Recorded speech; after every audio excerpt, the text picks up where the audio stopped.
ಏನಿವತ್ತು ತಾಲೂಕು ಕಾರ್ಯನಿರತ ಪತ್ರಕರ್ತರ ಸಂಘಕ್ಕೆ ಚುನಾವಣೆ ನಡೀತು. ಈ ಚುನಾವಣೆಯಲ್ಲಿ ನಾವೇನು ಎಲ್ಲ ಈ ತಾಲೂಕು ಕಾರ್ಯನಿರತ ಪತ್ರಕರ್ತರ ಸಂಘದ ಹಿರಿಯ ಮಾಜಿ ಅಧ್ಯಕ್ಷರುಗಳು, ಎಲ್ಲ ಸದಸ್ಯರು ಎಲ್ಲರ ಸಹಕಾರವನ್ನು ಪಡೆದು ಅವರ ಮಾರ್ಗದರ್ಶನದಲ್ಲಿ ನಾವೊಂದು ತಂಡವನ್ನು ಮಾಡಿಕೊಂಡಿದ್ದು, ಆ ತಂಡ ಸಂಪೂರ್ಣವಾಗಿ ಇವತ್ತು ಜಯಗಳಿಸೋಕ್ಕೆ ತಾಲೂಕು ಕಾರ್ಯನಿರತ ಪತ್ರಕರ್ತರ ಸಂಘದ ಎಲ್ಲ ಸದಸ್ಯರಿಗೂ ಕೂಡ ನಾನು ಧನ್ಯವಾದಗಳನ್ನ ಹೇಳ್ತೇನೆ.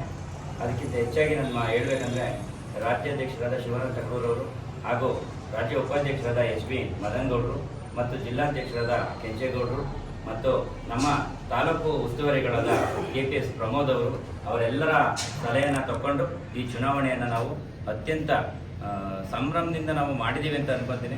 ಶಾಂತಿಯುತವಾಗಿ ಚುನಾವಣೆ ನಡೆದಿದೆ. ಎಲ್ಲರೂ ಕೂಡ ಸಹಕರಿಸಿದ್ದಕ್ಕೆ ಎಲ್ಲರೂ ಕೂಡ ಧನ್ಯವಾದಗಳು ಹೇಳ್ತೀನಿ.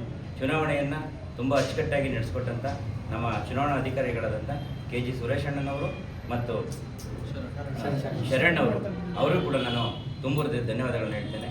ಮತ್ತು ನಮಗೆ ಈ ಇಡೀ ವಾರದಿಂದ ನಮ್ಮ ಜೊತೆ ಇದ್ದು ಸಹಕರಿಸಿದಂಥ ನಮ್ಮ ಸದಸ್ಯರಾದಂಥ ದಯಣ್ಣ ಅವರು ಮತ್ತು ಡಿ.ಬಿ. ಮೋಹನ್ ಕುಮಾರ್ ಅವರು, ಅನಂತಣ್ಣವರು, ಆಮೇಲೆ ರಾಘವೇಂದ್ರ ಒಳ್ಳ ಅವರು, ಆಮೇಲೆ ನಮ್ಮ ಈ ಎಲ್ಲ ಹಿರಿಯ ಸದಸ್ಯರು, ನಮ್ಮ ಭಾರತಿಗೌಡರು, ಎಲ್ಲರೂ, ಅರುಣ್ ಕುಮಾರ್ ಅವರು, ಈ ಸಂಘದ ಬೆಳವಣಿಗೆ ಮತ್ತು ಏನು ಅವರಿವತ್ತು ಅಧ್ಯಕ್ಷರಾಗಿ ಅವರು ಕೂಡ ಆಕಾಂಕ್ಷಿಯಾಗಿದ್ದರು.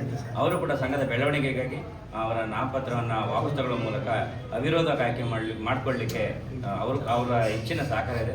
ಅವರು ಕೂಡ ನಾನು ಆತ್ಮೀಯದ ಧನ್ಯವಾದಗಳನ್ನ ಹೇಳ್ತೀನಿ. ಪರೋಕ್ಷವಾಗಿ ಎಲ್ಲರೂ ಕೂಡ ಸಹಕಾರ ಮಾಡಿದ್ದೀರಾ. ಎಲ್ಲರೂ ಕೂಡ ನನ್ನ ಆತ್ಮೀಯದ ಧನ್ಯವಾದಗಳನ್ನ ತಂಡವನ್ನು ಗೆಲ್ಲಿಸ್ಕೊಟ್ಟಿದ್ದಕ್ಕೆ ನಾನು ಧನ್ಯವಾದ.